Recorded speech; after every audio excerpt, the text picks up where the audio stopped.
രാജ്യസ്നേഹത്തിന്റെയും ദേശാഭിമാനത്തിന്റെയും സന്ദേശം ഉയർത്തിക്കൊണ്ട് പത്തനാപുരത്ത് റിപ്പബ്ലിക് ദിന റാലി നടന്നു. പത്തനാപുരം ഗ്രാമപഞ്ചായത്തിന്റെ നേതൃത്വത്തിലാണ് റിപ്പബ്ലിക് ദിന റാലി നടന്നത്. പത്തനാപുരം സെന്റ് സ്റ്റീഫൻസ് ഗ്രൗണ്ടിൽ നിന്നുമാണ് റിപ്പബ്ലിക് ദിന ആഘോഷയാത്രയ്ക്ക് തുടക്കം കുറിച്ചത്. Pathanapuram Saint Stephen's high school, higher secondary school, Mount Tabor girls high school, higher secondary school, Alameen public school, Nadukkunnu high school, Edathara Muhammadan government higher secondary school, Saint Mary's school, വ്യാപാരി വ്യവസായികൾ, കുടുംബശ്രീ പ്രവർത്തകർ, സാംസ്കാരിക പ്രവർത്തകർ, ജനപ്രതിനിധികൾ, കലാപ്രവർത്തകർ തുടങ്ങി ആയിരക്കണക്കിന് ആളുകൾ റിപ്പബ്ലിക് ദിന ഘോഷയാത്രയിൽ അണിനിരന്നു. ഭാരതാംബയുടെ വേഷമണിഞ്ഞ വിദ്യാർത്ഥിനികളും മതസൗഹാർദ്ദം വിളിച്ചോതുന്ന പ്രചന്ന വേഷങ്ങളും നിശ്ചല ദൃശ്യങ്ങളുമെല്ലാം ഘോഷയാത്രയെ വർണ്ണാഭമാക്കി.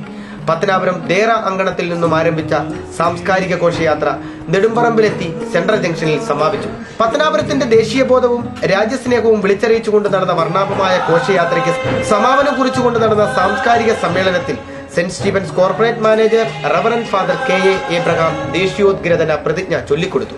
റിപ്പബ്ലിക് ദിന ആഘോഷ ചടങ്ങിൽ പങ്കുകൊണ്ട പൗരാവലി പ്രതിജ്ഞാവാചകം ഏറ്റുചൊല്ലി. ഗ്രാമപഞ്ചായത്ത് പ്രസിഡന്റ് എം ഫാത്തിമ ഖാൻ, ത്രിതല പഞ്ചായത്ത് അംഗങ്ങൾ, സാമൂഹ്യ സാംസ്കാരിക പ്രവർത്തകർ തുടങ്ങി നിരവധി പ്രമുഖർ ദേശാഭിമാനം വിളിച്ചറിയിച്ചുകൊണ്ട് നടന്ന ചടങ്ങിൽ പങ്കുകൊണ്ടു. പ്രദീപ് ഗുരുകുലം, ന്യൂസ് ബ്യൂറോ, പത്തനാപുരം.